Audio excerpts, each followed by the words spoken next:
In a room humming with tension, beneath the unforgiving lights of the International Monetary and Financial Committee, President Ibrahim Traoré sat motionless. His gaze was steady, his voice calm, an island of resolve in a sea of tailored suits and shifting eyes.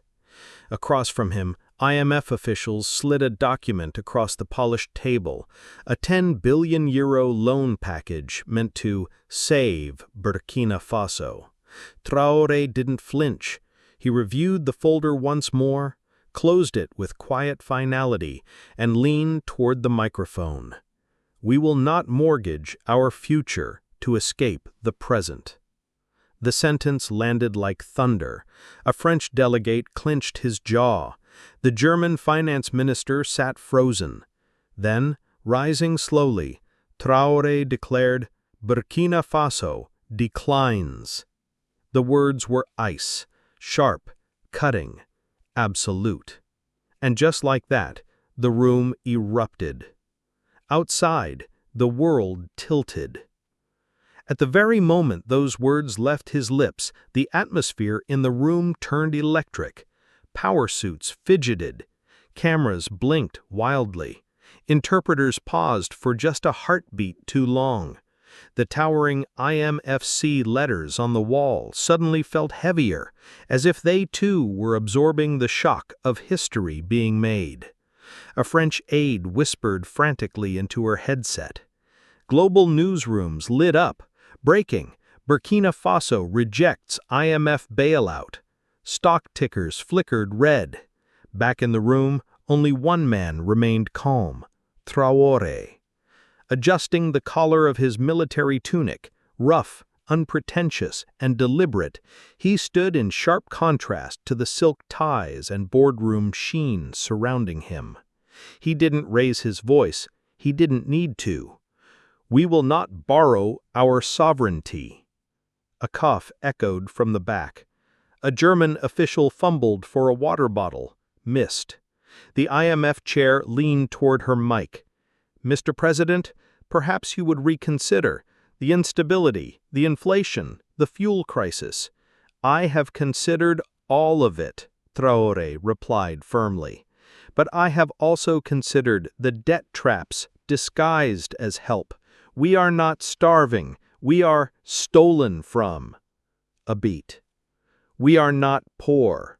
We are pillaged." The translator hesitated, visibly shaken. Sweat traced down his temple. In the front row, an American whispered, "Is this staged?" The woman beside him responded, "No, he's rewriting the rules." Traoré reached into his folder, not for a pen, but for a chart. He held it up.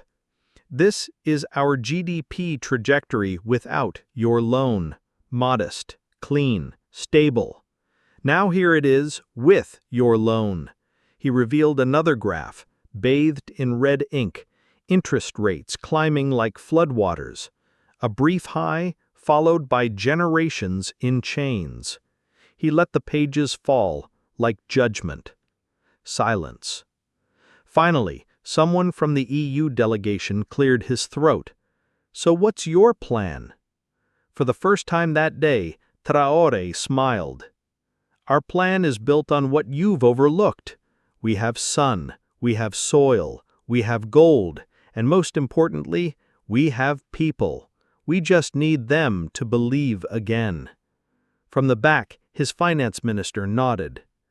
"We've reactivated dormant farms, launched a national mining audit, and forged regional trade alliances across West Africa. Our diaspora is investing. Our youth are coding. What we don't need," he gestured to the loan packet, "is a leash dressed as a lifeline." The room changed. Lights above seemed brighter.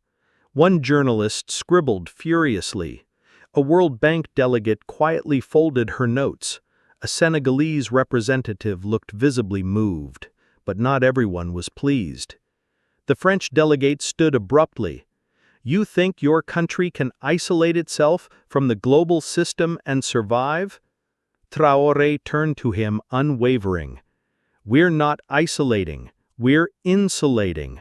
There's a difference. He stepped back to the mic for one final line. You built an economy of extraction. We are building one of restoration. Then he walked off the stage. The cameras followed. Behind him, the towering IMF letters still glowed blue, but they no longer spelled control. They spelled courage. Within seconds, a journalist tweeted, Burkina Faso just became the first African nation to reject an IMF bailout live on camera. History has been made. In Ouagadougou, radios crackled. Crowds gathered. Old men stood in silence. One farmer looked to the sky and whispered, Maybe. We'll finally plant on our own land again. The first seed had just been sown. But 48 hours earlier, it had all looked very different. In a high-rise suite in Washington, quiet luxury cloaked the room in soft light and dark polished wood. A long round table waited under recessed lighting. The IMF team arrived first, sharp suits, locked briefcases, firm handshakes. Then came Traoré's delegation, lean, alert, silent. The president entered last. No tie, no smile, just a plain brown tunic and a gaze like iron. Mr. President, the American IMF lead greeted him with an easy grin. We understand your country is struggling, but we also see great opportunity. Traoré nodded once. He sat without speaking. The presentation began swiftly. Charts unrolled. 10 billion euro injection, infrastructure, hospitals, rail. In 5 years, you could modernize half your nation. Another voice chimed in. A major European energy group wants to build solar farms in your north. Traoré said nothing. His finance minister, Bako, flipped through the packet. Slick pages, smiling children, growth projections. It felt all too familiar. You've suffered enough, the American said. Let's write a new chapter. Then came the second folder. Thicker, legal, the real chapter. Standard terms, the advisor said. We've extended grace periods, trimmed interest to 2.3%, partial deferment until 2032. Traoré opened the folder. The first few pages looked generous. By page 4, the story soured. Page 10, collateral. 60% of Burkina Faso's gold reserves. Page 12, 99-year land leases to foreign agribusiness. Page 17, arbitration not in Africa, but Brussels. Bako inhaled sharply. And Traoré? He said nothing then. He just read. Quietly marking the day his answer would become a moment that echoed far beyond that room. He didn't speak for 20 long seconds. Then, with steady conviction, he said, You speak of help, yet plan to own our land longer than we've owned our independence. Across the table, the silver-haired negotiator shifted, visibly uncomfortable. President Traoré, this isn't about control, it's about collaboration. Traoré didn't raise his voice. You came with a pen dressed like a sword. I came with questions, and now I have my answer. He closed the folder, gently laid it on the table, and stood. No deal, he said quietly. The room froze. One IMF delegate leaned forward in desperation. We're offering what most nations fight to receive. Without this, your country will face stalled growth, delays in education, healthcare, infrastructure. Your people will suffer. Traoré paused at the door and turned. We've survived worse, and we did not survive it by surrendering. He placed his hand on the doorknob, then added, What we need is partnership. What you offered was property. He walked out. Behind him, Finance Minister Bako exhaled and followed. The hallway outside buzzed with journalists, unaware that history had just changed behind closed doors. That night, in a modest guest residence near the embassy, the Burkina Faso team met in silence. Traoré stood by the window, arms folded. Washington's skyline blinked beyond the glass, indifferent. Finally, Bako broke the quiet. "We could have taken the short road, sir, used their money, built faster." Traoré nodded slowly. "But who would walk those roads when we no longer owned them?" A young advisor spoke up. "What now? They'll spin it, say we were reckless." "Let them," Traoré replied. "Truth doesn't beg to be believed. It waits." He turned and tapped a document on the table. "We start here. We build from within." He outlined the next steps: domestic bond campaigns aimed at the diaspora, the revival of cooperative farming, blockchain-tracked gold sales, a new savings system backed not by foreign debt but by local trust. His team leaned forward. The silence shifted from uncertainty to resolve. This wasn't a rejection, it was a beginning. Just then, a secretary entered with a printout from an international newswire. The headline read, "Traoré risks isolation after rejecting IMF deal." He smiled, tapped the paper, and said, "Good, let them call it isolation, because when you stop answering to them, you begin answering to your people." Miles away, an economy quietly prepared to stand. Across town, in the marble-walled French delegation suite, the mood was darker. Behind closed doors, tempers flared. France had helped structure the IMF loan. Their corporations stood to benefit. Traoré's rejection, on camera, was more than a snub. It was a diplomatic humiliation. "He made us look like colonizers," a red-faced advisor spat, slamming a folder on the table. Another official leaned in. "If one African country walks, others will follow. This is bigger than Burkina Faso now." The foreign minister nodded coldly. "Then we escalate. Bring in the president. It's time for a direct conversation." The next afternoon, in a sleek, guarded conference room at the French embassy, Emmanuel Macron waited. Smile rehearsed. Traoré arrived on time, wearing the same military fatigues, the quiet armor that had become his signature. No entourage, just purpose. They exchanged brief handshakes. Macron gestured to the chairs.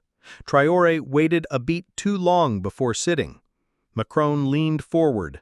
"Mr. Traoré, I understand you've made bold public statements. I respect your independence. But allies don't surprise each other on international stages." Traoré gave a faint smile. "With respect, allies also don't structure deals that mortgage a nation's future without full transparency." Macron's smile faded. "The IMF deal was fair. France softened the terms. You would have gained trade corridors, military training, education exchanges."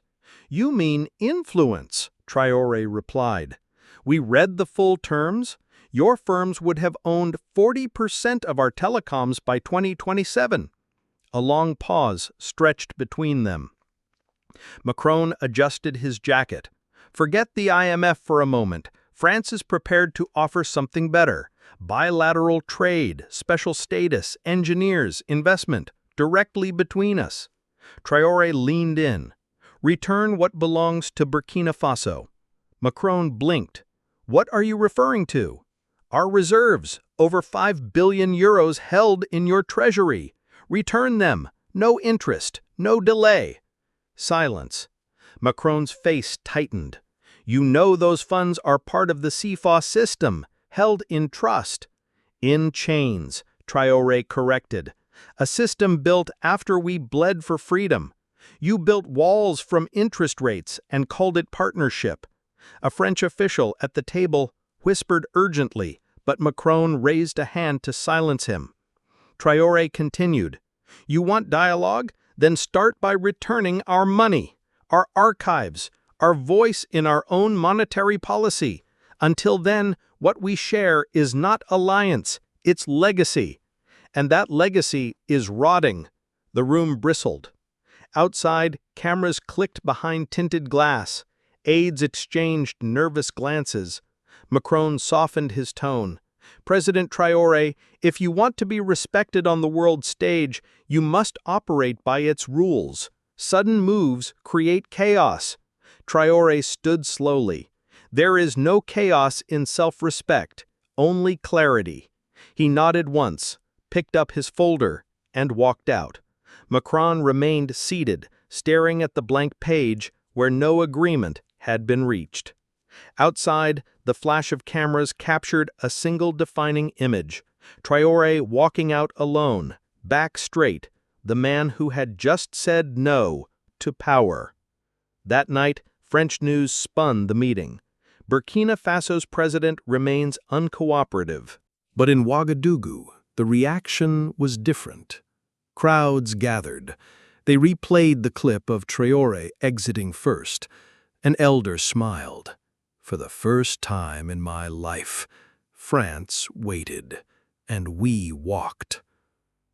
Inside the presidential residence, Traoré dropped the trade offer onto the table and said just one word to his cabinet: shred it. Elsewhere, in a dim IMF strategy suite, blue screens flickered like hospital monitors. 10 analysts hunched over graphs. France had applied pressure.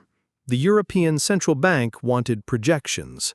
The IMF had one final order: break the model. They laid out the numbers. Burkina Faso's GDP was modest, but steadily growing.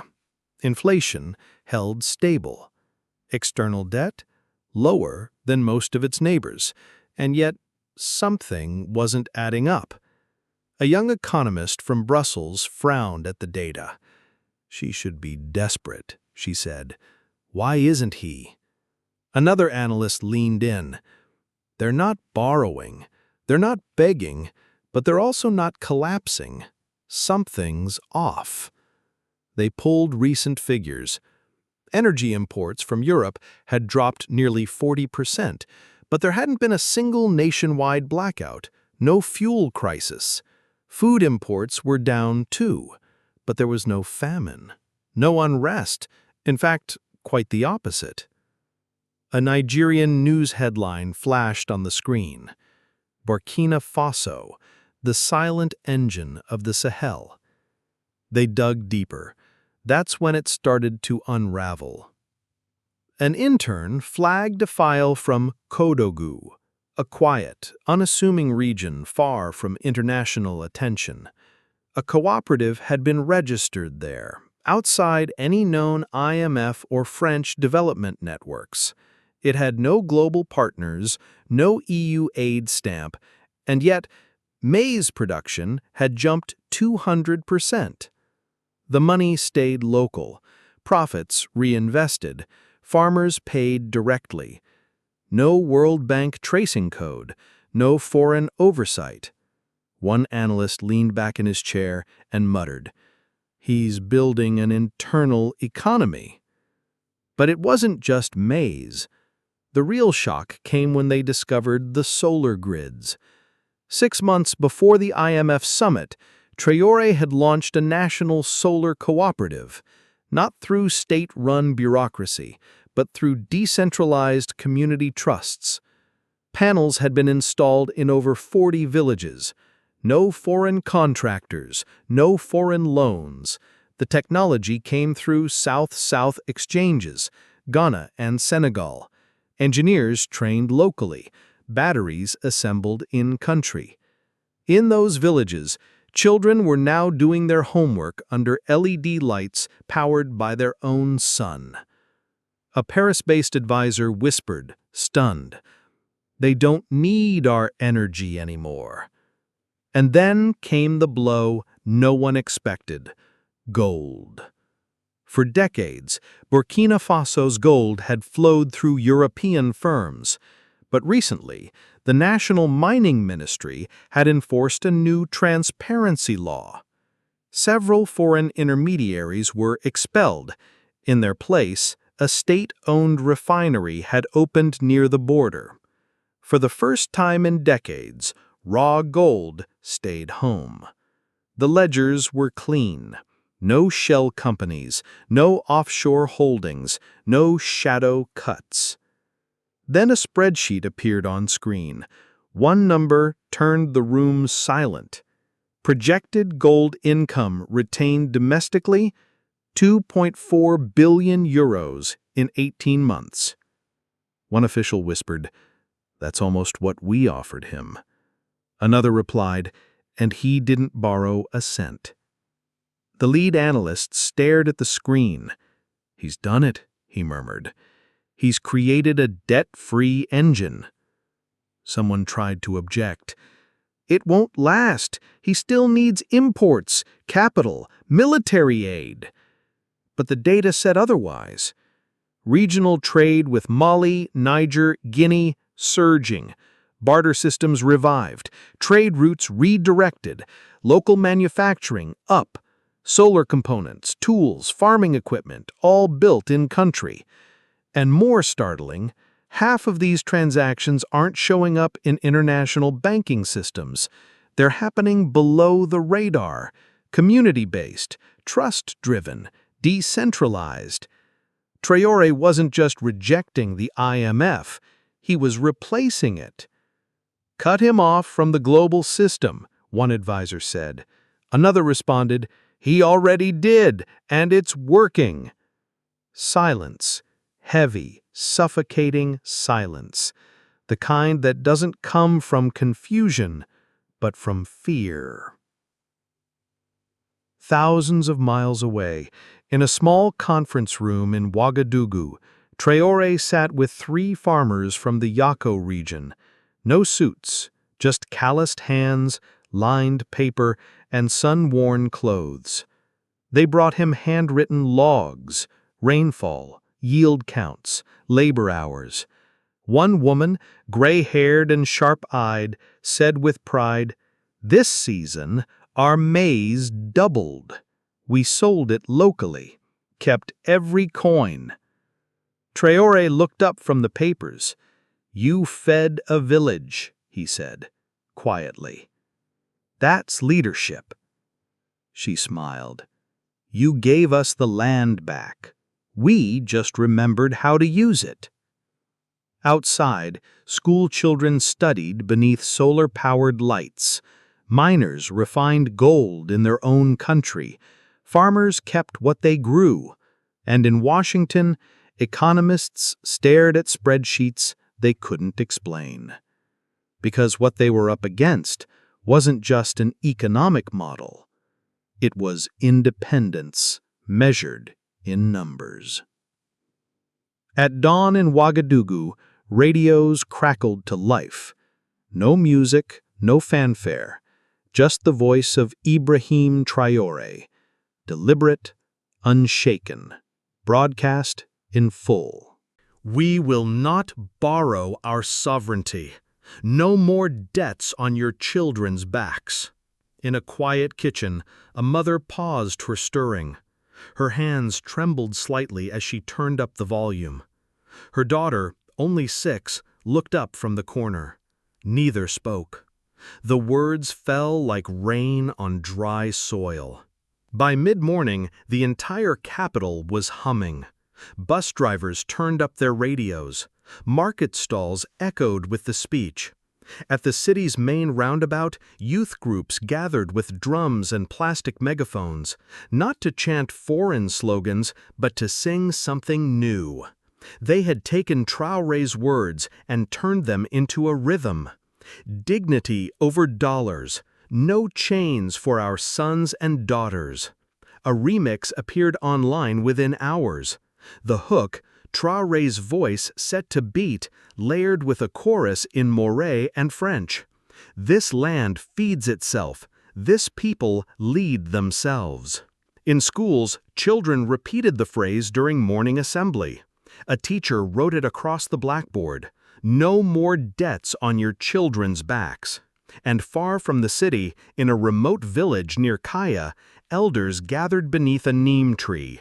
No TV, just a solar-powered radio and memory. An old man with a cane murmured, "He speaks like Sankara, but walks like no one else." By midday, the city walls were speaking too. Graffiti bloomed, murals of Traoré with a pen in one hand, a hoe in the other. One image showed him tearing a contract in half. Below it, the words, "Burkina Faso says no."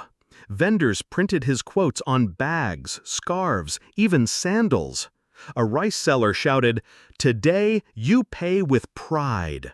At the University of Ouagadougou, lecture halls overflowed, not for class, but to live stream the IMF press conference. When the video feed stuttered and resumed, a burst of laughter rippled through the crowd. An IMF spokesperson refused to say Traoré's name. "They're afraid," a student said, "because he said no and meant it." Another nodded. "They thought we were numbers. He made us voices." Inside the national broadcasting station, the editors worked around the clock. Every local anchor was on the same mission: replay the speech, build new montages, capture community reactions. One producer paused mid-cut and whispered, "This isn't a broadcast anymore, it's a fault line."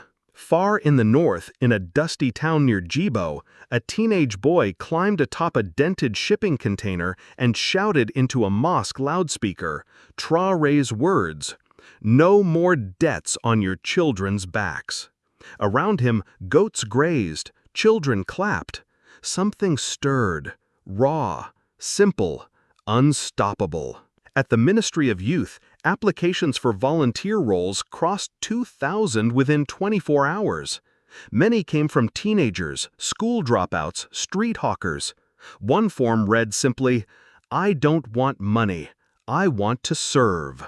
That evening, President Traoré returned home. Quietly.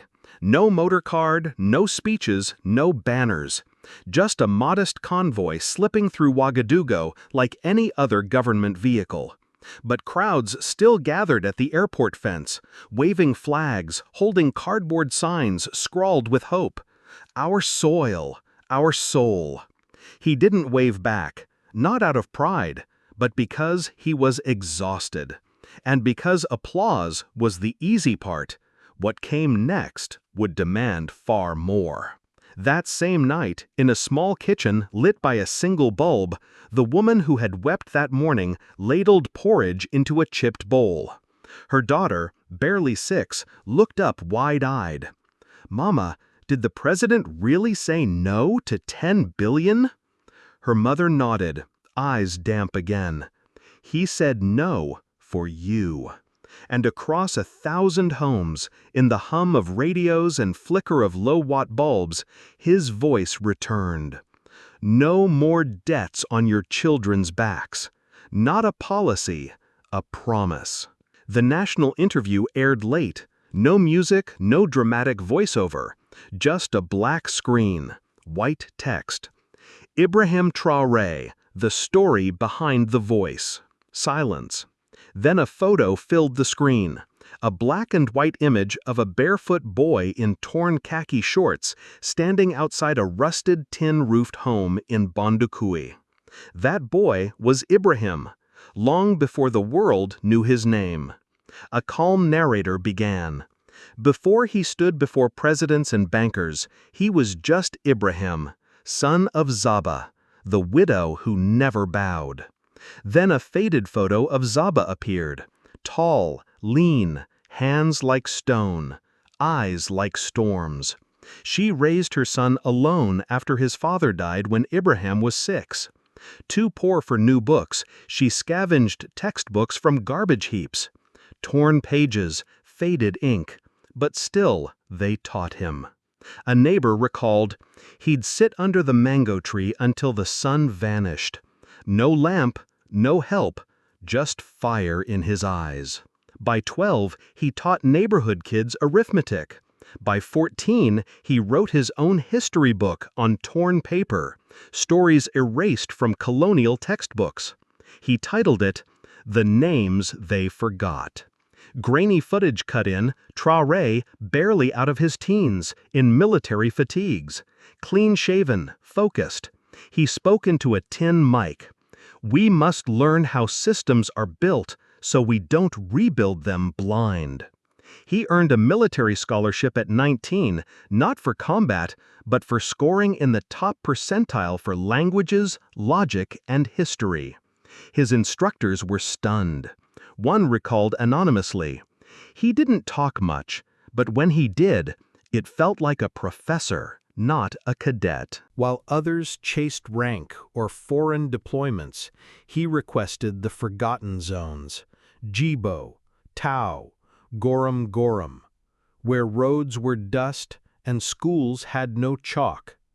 He asked not for perks, he asked for maps. It was in one of these remote postings that he met Professor Mamadou Diarra, an exiled economist who had returned quietly to teach in the Sahel. The professor said, "I saw a soldier studying economics during patrol breaks. Not just numbers, debt cycles, extraction schemes."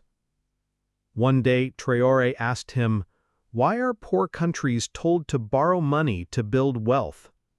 Diarra didn't answer, but he knew this wasn't a soldier, he was a shield. Over the years, Traoré built his own notes, quietly, not to publish, not to provoke, just to understand.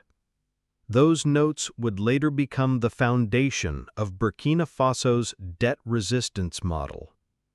In the final part of the interview, a journalist asked, "What did your mother teach you that books never could?" He didn't hesitate. "She taught me no one protects what they don't value. If you think your land is worthless, they will take it. If you believe your people are weak, they will make it true. But if you see dignity in a dusty road or strength in a poor woman's eyes, no one can enslave you." He looked into the lens, calm, not proud, not angry, just clear. People ask how he learned to speak like this. "I didn't study speeches, I studied silence. My mother's silence, my people's silence. And I knew one day someone had to speak." The documentary ended with a quote from Diarra. "He never wanted to conquer, he only wanted to protect what was ours." Back in Bundakwi, Zaba's old home had long collapsed, but neighbors quietly placed a plaque there. No ceremony, just a stone with carved words. "Here grew a boy who chose to protect, not to rule." And while the world debated loans and leverage, it wasn't power they remembered. It was the silence that raised him. Decades before that moment, another name had been buried under silence. Dr. Aminata Dosso, once the most feared economist in Burkina Faso.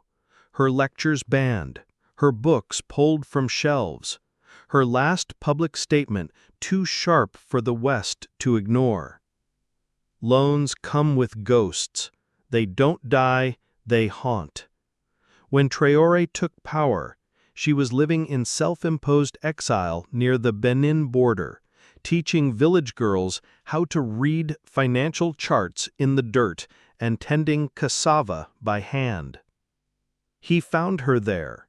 No entourage, no cameras, just a sealed letter and a quiet car that waited 3 days before she agreed to return. When she stepped into the presidential meeting room, old scarf, leather sandals, the guards didn't recognize her. But Traoré did. He stood immediately. She eyed him up and down. "So you're the one who made the banks sweat." He smiled. "Only because you warned us long ago." They spoke for hours, behind closed doors, no time for small talk. She laid it out, how development banks rewrote failure into the future, how natural resources were used as bait, how every aid package came wrapped in surveillance, privatization, and strings labeled help. Then he asked her, "Why did you stop writing?" Would you like me to continue from this moment? I didn't stop. I was silenced. There's a difference. A flashback surged across the screen. 1994. Aminata Dasso stood alone at a regional summit. The backdrop was heavy with flags and sponsors. She warned calmly, dangerously, about a new World Bank initiative offering Burkina Faso millions to modernize its water systems. If we sign this, we will not own our rivers in 10 years. Nervous applause. A week later, she was labeled disruptive. By the end of the month, her contract was terminated, quietly, with finality. Back in the present, she reached into her worn leather bag and pulled out a frayed notebook. She slid it across the table. "I still write," she said softly, "for girls who'll never read the Wall Street Journal, but must know what credit really means." Traoré opened the first page. It read, "Debt is not numbers, it's permission. And once you ask for it, you've already given it away." He nodded slowly. "That's the core of it, isn't it?" She leaned forward. "Build your country's house with your own hands. Or don't be surprised when the storm comes and you find it doesn't belong to you." That evening, he invited her to the presidential residence. She declined. "I'm not here to return to power," she said. "I'm here to return truth. Just make sure you don't bury it again."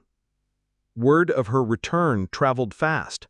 Some ministers grew uneasy.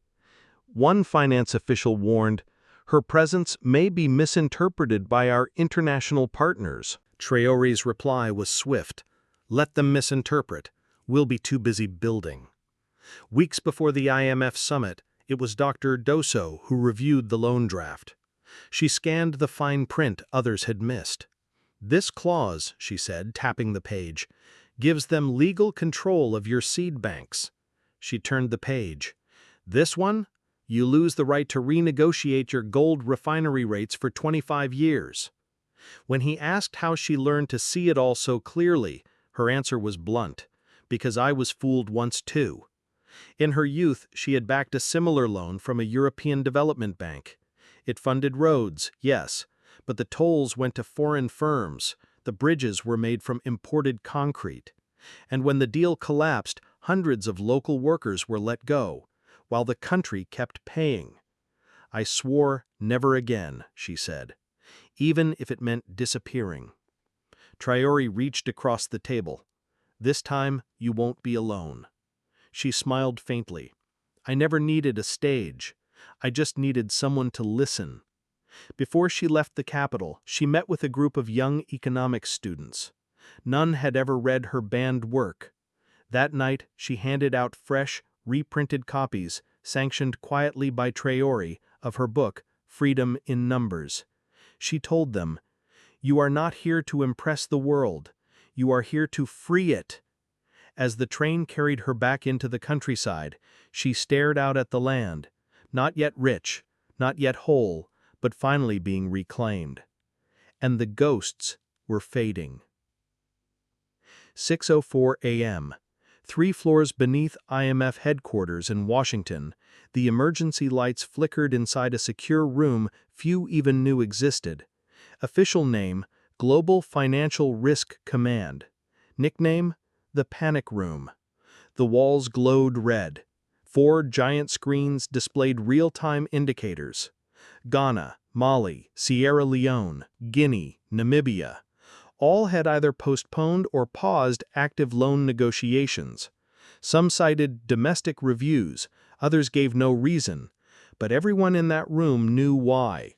What was supposed to be a quiet, obedient debt cycle had become unstable. One country, one of the poorest in the world, had walked away from 10 billion euros and hadn't collapsed. A regional director whispered, "The domino is real. If others follow, we lose the continent." Another corrected him, "No, we lose control." A video clip played on loop in the corner of the screen.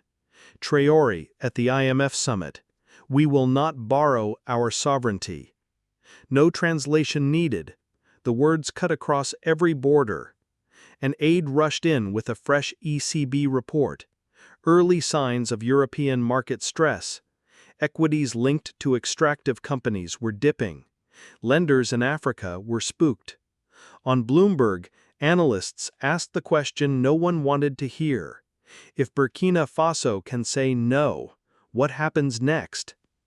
A staffer pulled up Twitter. Youth leaders from Nigeria, Senegal, Tanzania reposted the Traoré speech. Hashtags exploded. Hashtag, debt is colonial.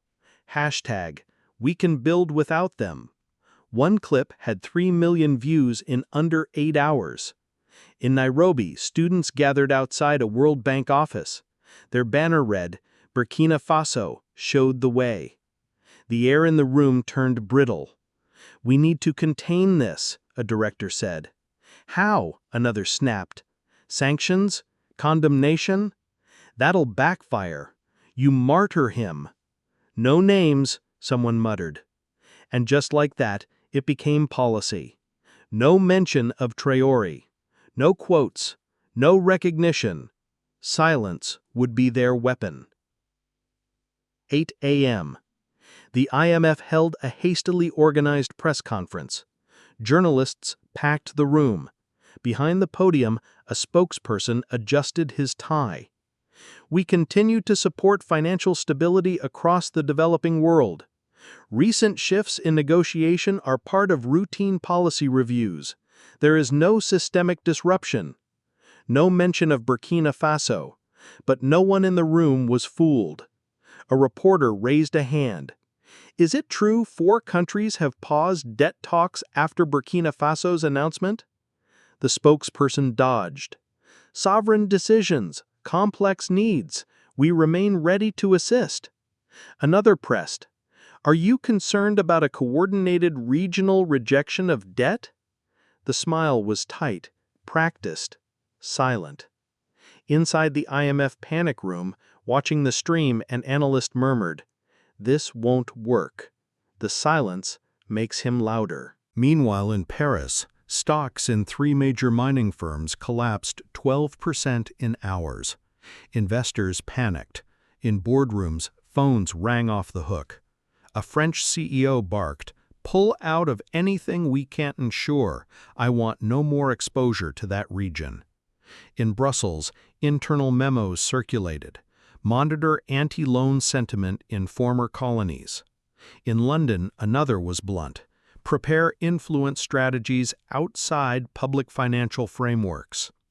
In Dakar, Senegal's finance minister canceled a major signing ceremony. A leaked email read, "Our people are watching Traoré. Move too fast, we'll look bought." Inside IMF headquarters, a senior economist leaned in. "You know what the real problem is?" "What?" "There's no precedent. No one's ever said no on camera and survived." His colleague nodded. "Worse, no fear." In a quiet corner, a draft report was typed. Burkina Faso now represents a high-risk variable in West African compliance. But the file was never printed. They feared what that sentence meant once spoken. Back across the ocean, inside a government office in Ouagadougou, President Ibrahim Traoré sat at his desk, calm, watching that very same press conference replay. No one said his name. He smiled. They didn't have to. Because the question didn't come from a diplomat or a president. It came from a dusty courtyard in Accra, Ghana. University students stood beneath a faded flag. No microphones, no security. Just one chant. "If Traoré can do it, why can't we?" And that question, 6 words, became a spark. It lit up Lagos, echoed through Nairobi. It filled murals, pounded drums, crossed borders. Because Traoré hadn't just rejected a loan, he had cracked a myth. He had whispered something sacred. You don't need permission to be free. And now across Africa, leaders began whispering too. Not just what if, but why not? What if we follow him? In Addis Ababa, a junior trade minister slipped a folded note to her superior after a closed-door meeting. 4 quiet words were written in blue ink. We need our own numbers, not theirs. In Zambia, a finance official halted a debt renegotiation call mid-sentence. New regional developments, he said. The IMF representative didn't ask for details. He already knew. At a Pan-African summit in Kigali, the tension was unspoken but palpable. Delegates exchanged pleasantries, clinked glasses. But during coffee breaks, they found corners, lowered their voices, and whispered, "Did you see his speech? He didn't flinch." And they haven't collapsed. In a hotel lobby in Nairobi, a newspaper vendor laid out a front page that said more than any editorial. A cartoon showed Traoré as a tailor snipping strings from a continent-sized puppet labeled Debt, Aid, Resource Extraction, Military Cooperation. The puppet looked like Africa, and it was standing up. In Kampala, a veteran broadcaster asked on air, "Is Africa finally writing its own terms?" A guest laughed, but not cynically. Not yet, but Traoré picked up the pen. Back in Ouagadougou, the president's desk was piled with more than briefings. Letters had begun arriving, official, handwritten, folded, smudged. One came in a weathered brown envelope, no return address. 4 words across the front, from an old believer. Inside, a single sheet, no name. You made us proud again, not with defiance, but with dignity. We were told we had to beg, you reminded us we could build. Whatever comes next, thank you for saying no. Traoré read it twice, then set it down. He didn't speak. It sounded like freedom. Across the city, students were gathering at dusk, not in protest, but in vigil. Candles flickered, radios played softly. They weren't chanting, they were listening. To his voice, to each other, to a quiet belief that something had shifted. Inside the presidential press room, the communications director scanned headlines. Zambia delayed a bond sale. Ghana's parliament moved to freeze IMF talks. Tanzania's president hinted at a new African approach. He hadn't said Traoré's name, but the message was clear. Traoré asked, "Anyone ready to step forward?" His advisor replied, "Not yet, but they're watching." In Brussels, concern turned into calculation. The European External Action Service sent a closed memo to embassies across Africa. It advised a narrative shift. Don't use the word loan in public. Use phrases like collaborative growth package, mutual prosperity framework. Because they weren't just afraid of rejection, they were afraid of replication. Every speech, every delay, every chant that echoed Traoré's name chipped away at decades of carefully managed influence. And in Ghana, those same students stood again, holding handmade signs. He didn't just say no, he reminded us we could.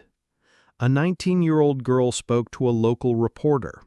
"I don't know all his policies. I don't know if he's perfect.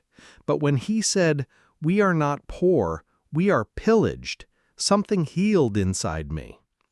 That clip aired across the continent. No headline could contain it. No analyst could spin it. This wasn't just about Burkina Faso anymore.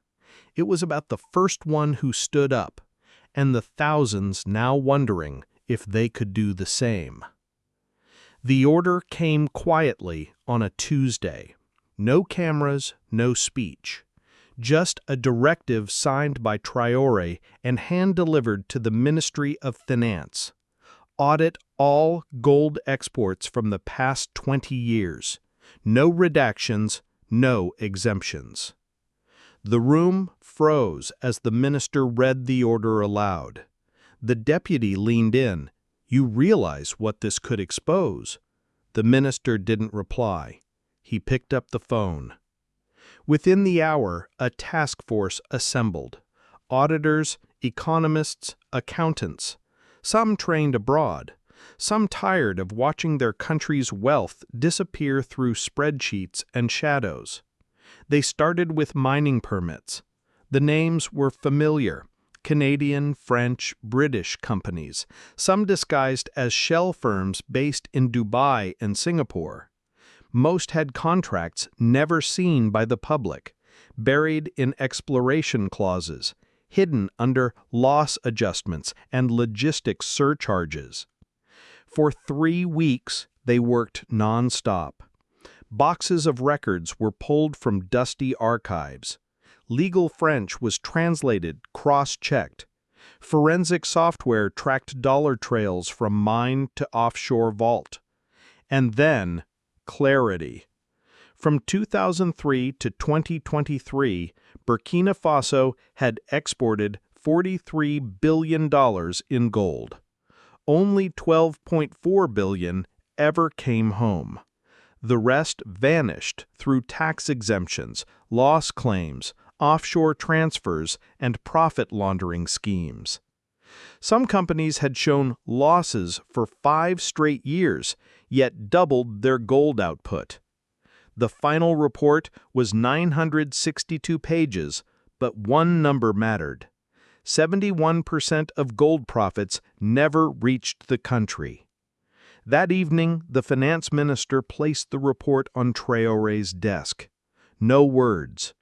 The president opened it, read the first page, closed it. Now we know the cost of silence.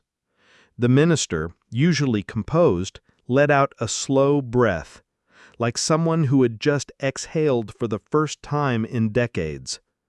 "It's worse than we thought." Traoré nodded. "It's always is." Before the public ever heard a word, action began. First directive: freeze all pending foreign mining licenses. Second, launch a state-owned gold refinery within the year. Third, every future gold export must be fully traceable, from mine to refinery to sale to treasury. The old rules were gone. Mining companies were notified. Some hired lawyers. Others panicked. One French firm tried to quietly move equipment out of the country at night. Border Patrol stopped the trucks. In cafes and classrooms, word of the audit spread. "They took everything," someone whispered. "We always knew. Now it's in writing." On national TV, a young reporter, her voice trembling, broke the story. "For every ounce we dug, 2 were taken, and we smiled while they called us partners." At the University of Ouagadougou, students created a public exhibit, "What We Lost." Photos of broken clinics, crumbling classrooms, unpaved roads set beside charts showing gold exports. One image went viral, a gold bar next to a chalkboard missing half its alphabet. In a rural village, a boy looked up at his teacher and asked, "If we had so much gold, why don't we have books?" The teacher didn't answer. She couldn't. In an unannounced visit to a local school, Captain Traoré quietly joined a group of students. He asked them about their dreams. One young girl said she wanted to be an engineer. Traoré nodded, then replied, "Then we'll need every ounce of our gold back." Days later, behind closed doors, he addressed his ministers. "We won't shout, we won't threaten, but from this day forward, not one more gram leaves this land unless it feeds the people who sleep on it." This wasn't just an audit, it was a reckoning. For the first time in a generation, the people of Burkina Faso weren't just asking who had stolen from them, they were asking who had stayed silent. Thousands of kilometers away, dawn broke over Paris. The towers of La Défense glittered, but inside a major investor meeting at a top French conglomerate, the mood was dark. Executives stared at the latest reports: falling mining shares, rising insurance premiums in West Africa, and slipping investor confidence. Why is a country that accounts for less than 1% of our portfolio causing this much noise? A CEO demanded. An economist responded carefully. It's not just the gold audit, it's the message. The message was spreading. Another advisor warned if other regional governments start copying his trade policies and infrastructure model, 20 years of contracts could unravel. Silence followed. Finally, someone muttered, "He's making self-reliance fashionable." Meanwhile, French media shifted the narrative. News anchors read from prepared scripts. Burkina Faso faces collapse after severing ties with global lenders. On screen, cracked roads, crowded clinics, children hauling water from wells. But they didn't show what was really happening. They didn't show the women of Dougou pooling savings to build a micro-dam from local clay and salvaged pipe. They didn't show the elders of Bobo Dioulasso launching the country's first community-run lending house. No foreign partners, no shareholders, just trust. They didn't show the students in Kupea reopening their school with mobile donations and help from a local cooperative. Inside Burkina Faso, a different story was unfolding. Quiet, imperfect, but alive. Traoré never promised miracles. His vision was patient, small villages powering themselves, families planting instead of pleading, communities acting without waiting for permission. In Ganzourgou, farmers built their own grain storage center from the ground up. A father of 5 told a journalist, "We waited too long for help that never came. Now we help ourselves." The government launched a One Commune, One Project program. No IMF loans, no consultants flown in, just tools, volunteers, and grit.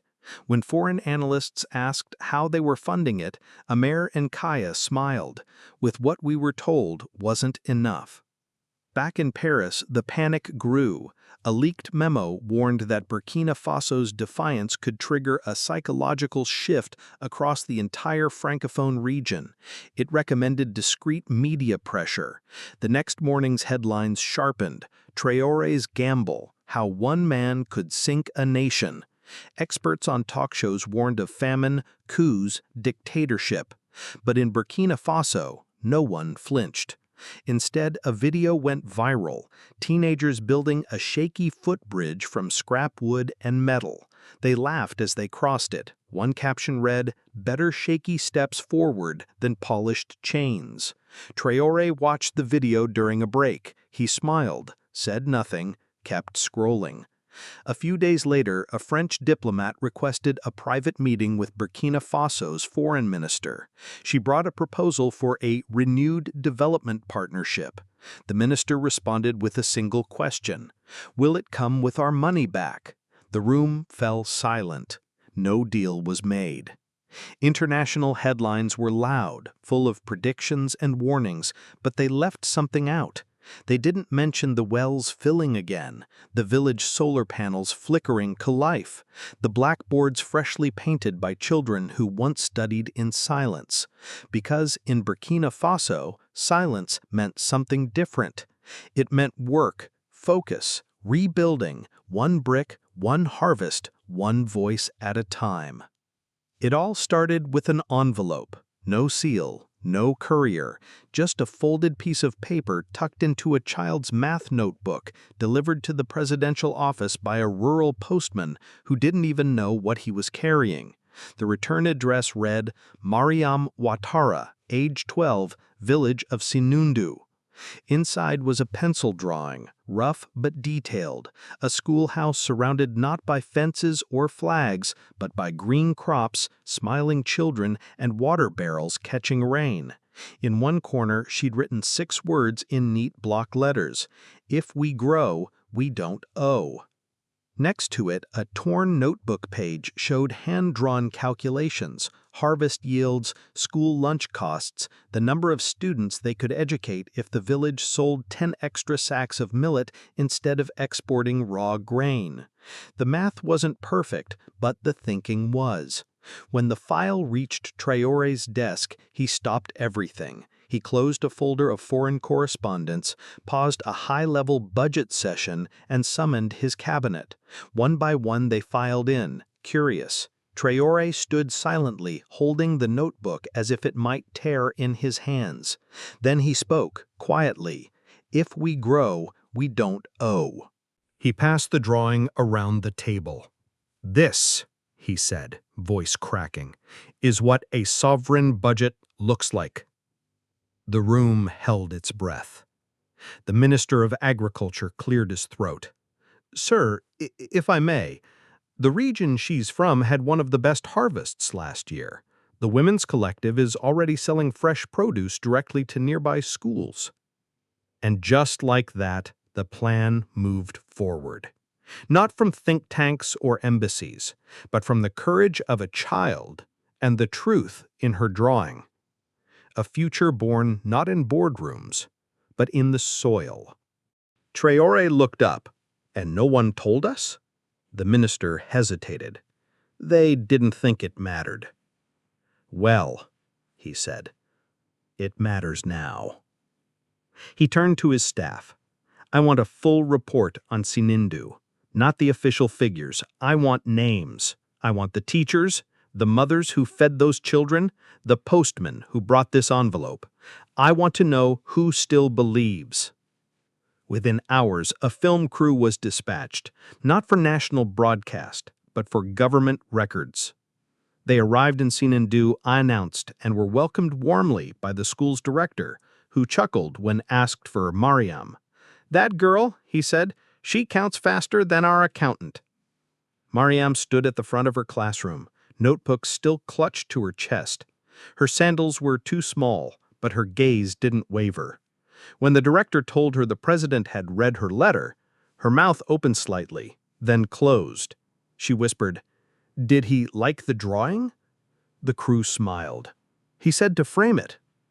Back in the capital, that very drawing was already being mounted outside the cabinet chamber. Beneath it, a brass plaque was being installed. "Let the people who grow be the ones who decide." News of Miriam's letter spread quickly. A grain collective in Tenodogo printed her words on every delivery sack. A teacher in Gawa painted the phrase across his classroom wall. A group of midwives adopted it as the slogan for a new health initiative: "Grow to heal, heal to build."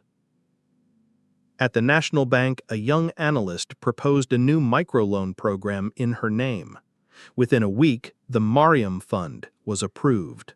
Zero-interest loans available to women-led cooperatives, payable not in money, but in community work, in shared services, in trust.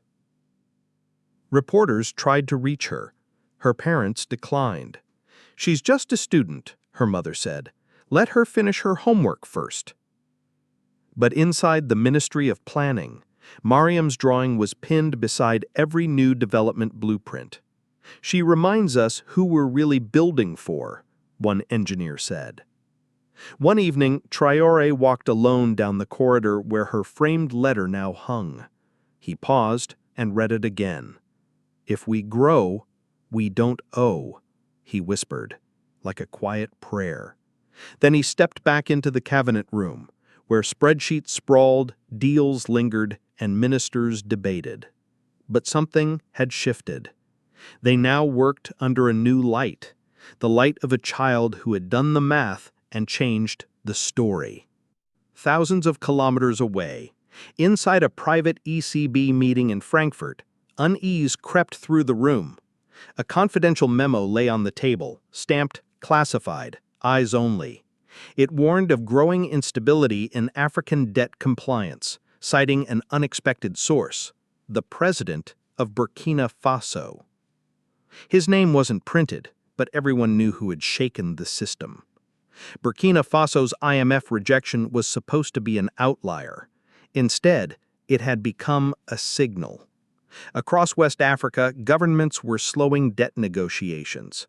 Bonds once dependent on European refinancing were now being renegotiated locally. Emergency requests to the EU's aid fund dropped by 14% in a single quarter. But the real shock? There were no defaults, no crashes. African bonds were holding. That's what scares them, a central banker whispered.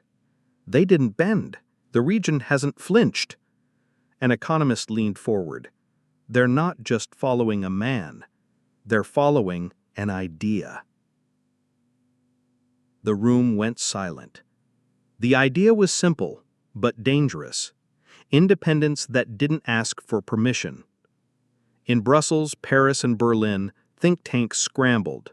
Reports called for a more proactive mentorship in African finance, a euphemism for quiet control. But the usual levers, media, fear, diplomacy, weren't working. A UK hedge fund manager said what no one wanted to admit. If Traoré proves this works, domestic development, no loans, internal circulation, we're finished. At an EU policy meeting, a Luxembourg diplomat asked bluntly, "Did we underestimate him?" A Belgian aide, young and sharp, replied, "No, we underestimated their will." Because this wasn't just about Traoré. It was the village women who refused to sell their land. It was the engineers who built solar grids without foreign aid. It was the children writing his words in chalk across concrete school walls. Europe wasn't up against a man.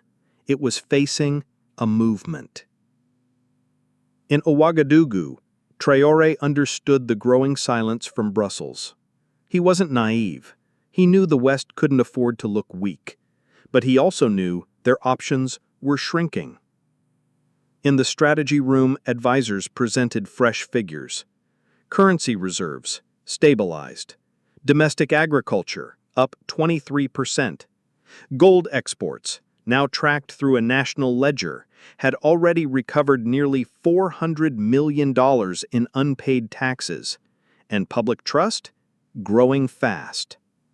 "They're waiting for us to stumble," a minister warned. "Then let's keep walking." Meanwhile, at a quiet EU embassy in Bamako, a French diplomat sent a coded cable to Brussels. Local officials now cite Traoré in every negotiation. Fear of default is gone, respect for local solutions is not. The message ended with a chilling line. If we want to stay relevant, we must stop leading and start listening. But few were ready to listen. Instead, EU policy drafters began softening their vocabulary. No more debt obligations. They'd say cooperation frameworks. No more conditionalities, just shared goals. A branding shift, not a real one. But Africans weren't fooled.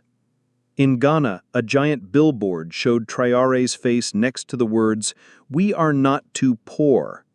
We are too robbed." In Kenya, a national paper declared, "Burkina Faso has restored more dignity than 1,000 aid summits." In South Africa, student unions demanded a Traoré clause in all loan agreements, full public transparency, and community consent or no deal. This wasn't hero worship. It was reclamation. It was about power, not borrowed, but earned, not begged for, but built.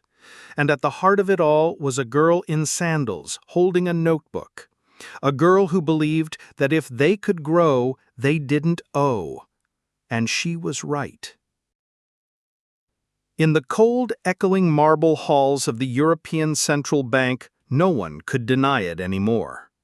Traoré hadn't broken their system. He had simply revealed its limits.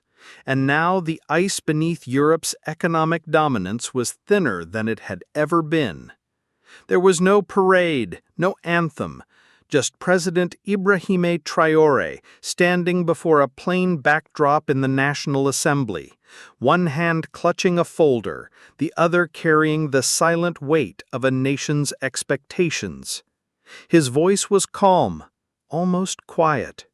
We will not ask the world to fix us. We will fix ourselves. Then he unveiled a 5-year plan, built not on foreign aid or borrowed loans, but on 3 simple seismic pillars: domestic assets, diaspora bonds, and regional trade alliances. The plan had a name, just one word: Wakare. In a local dialect, it meant the turning. No foreign investor recognized it, but in Burkina Faso it carried weight. Wakare bonds weren't just pieces of paper, they were promises. Each one linked directly to tangible projects: new schools, road repairs, solar panels, rice silos. And every Burkinabe, from villagers to the diaspora, could invest. This wasn't charity, it was ownership. Skepticism spread quickly. Opposition figures called it reckless. European economists called it delusional. A French broadcaster chuckled on air. A country with no credit line is going to fund itself? With what? Good intentions? But Traoré didn't flinch. He waited. Construction began, quietly, deliberately, brick by brick, village by village. Ghanaian and Senegalese engineers came home. Builders worked without foreign contractors. Costs stayed down. Jobs went up. Every month, the government published a full bond report: how much had been raised, where it went, what it delivered. In Wahigwa, a rice storage facility opened in just 6 weeks, funded by 210 small Wakare bonds. One came from a Burkinabe nurse in Montreal, another from a retired teacher in Bobo Dioulasso. They never met, but they funded the same roof. By month 6, the numbers started speaking louder than the noise. Food prices stabilized, grain markets grew, young farmers returned to abandoned fields. Youth employment rose 12%, not from high-paying jobs, but from real ones: welding solar panels, managing local banks, teaching night school in villages that had never seen a blackboard. And for the first time in 15 years, the CFA franc in Burkina Faso gained strength without a single euro in loans. Inside the Ministry of Planning, a senior advisor whispered the words no one dared say aloud: Wakare is working. Still, Traoré did not celebrate. No rallies, no speeches. Instead, he moved to Phase 2, an internal transport corridor connecting northern farms to southern trade routes, funded not by donors, but by regional revenues and Wakare's second round. Over 10,000 jobs would be created. His critics, quieter now, still called it unrealistic. But in a small town near Koudougou, a mother walked her son to his first day of paid construction work. Tears in her eyes, she said, "You carry your father's name, now carry your future." Across the border, other African leaders began asking quiet questions. Could this model work for them? A journalist asked Traoré if he planned to export Wakare. He smiled. He said, "We didn't build it to export. We built it to believe in." In Paris, a private risk memo landed on a financier's desk. It read, "Burkina Faso's credit risk no longer aligns with actual performance. Our models may need to be recalibrated." In Ghana, a newspaper ran a headline: "The President Who Waited." Because that's what Traoré did. He waited. Through mockery, through silence, until the results not the rhetoric, spoke. And somewhere in the Sahel, a truck carrying school desks rumbled down a new road built by local hands. Beside it, a little girl stood waving. Painted on the side of the truck in blue was one word: Wakare. The road didn't lead west, it led forward. The sun was setting over the southern hills when Dr. Aminata Dosso stepped outside her home. From the ridge, she could see them, 6 trucks crawling down the red dirt road, their beds piled high with rice sacks, school supplies, and crates marked Wakare Cooperative Tools. She didn't wave, she didn't smile. She just stood still, wrapped in her shawl, remembering a time when no trucks came unless they were foreign, and nothing arrived unless it was borrowed. A journalist approached quietly, hoping for a quote, something to capture the quiet revolution unfolding across the nation. He had been told if anyone could explain what was happening, it was her. She didn't offer tea. She didn't ask where he was from. She simply gestured to the old bench beside her and said, "You can ask, but don't expect simple answers." He asked anyway. "Do you think Traoré changed Africa?" She didn't respond immediately. She watched the last truck curve down the hill. Then she said softly, "No, he didn't change Africa. He reminded Africa of itself."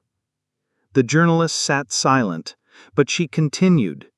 "Too many forgot that we once fed ourselves, educated our own, built roads with our hands, protected what was ours." She paused. "The world made us feel empty.